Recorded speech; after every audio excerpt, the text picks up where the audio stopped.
Hello friends, welcome to my humble homestead. Today I am going to continue prepping some meals here.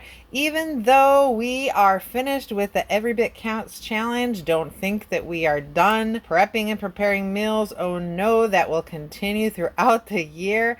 So here I have some frozen chicken. It's already cooked. This is the chicken that I processed up and I just pre-cooked so I could debone it, and I used the bones and made chicken broth. I have in my Instapot, I have some rice going in that chicken broth, and I also have a little bit of chicken broth I'm going to use for this recipe.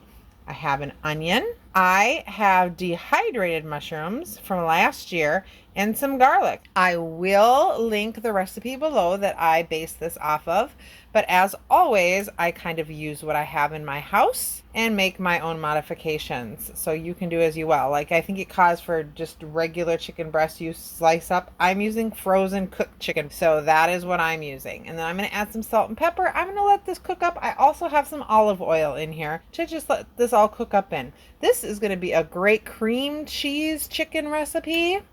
You can make it keto by using cauliflower rice if you'd like. I'm going to use regular rice, but this is what I am going to use up my cream cheese I made with. Stick around and we will show you as we go. Now this is cooking up. It smells amazing, but since the chicken is frozen here, even though it's cooked, I still need it to, defrost and cook all the way through. So I'm going to I have the rest of this chicken broth that I didn't put in the rice, and I'm just going to add a little bit at a time. So I'm just going to let this kind of baste the chicken. I first wanted to get the onions and the mushrooms kind of a little bit, in the garlic a little sauteed here.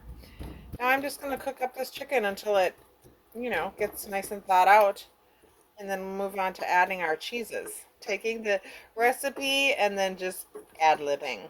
So we'll see. Hopefully it'll turn out great.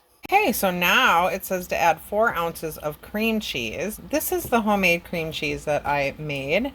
And I'm going to add this in, and then it says to add mozzarella. So I'm going to grab some mozzarella and add that too after this dissolves a little bit into here. And my cream cheese is super thick. I made it with raw milk.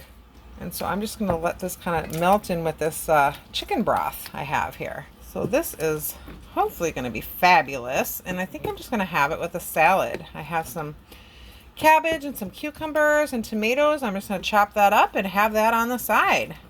And put this over some rice. All right, I'm going to go get some of that mozzarella and throw it in here. Oh, my sadness. I don't have any mozzarella. I only have Kobe Jack. And so this lovely, nice white meal is going to have some yellow cheese in it. But you know what? Using what we have, I'm sure it'll still taste delicious. So I'm just going to mix this all around. Get all the cheeses melted together. This ooey gooey deliciousness. And I did taste a mushroom. They taste amazing, even though they were dehydrated. And I just rehydrated them in here. This smells fabulous. So I'm going to get this all mixed around, and then I'm going to serve this up over rice, and I will show you a picture of what it looks like when it's served up.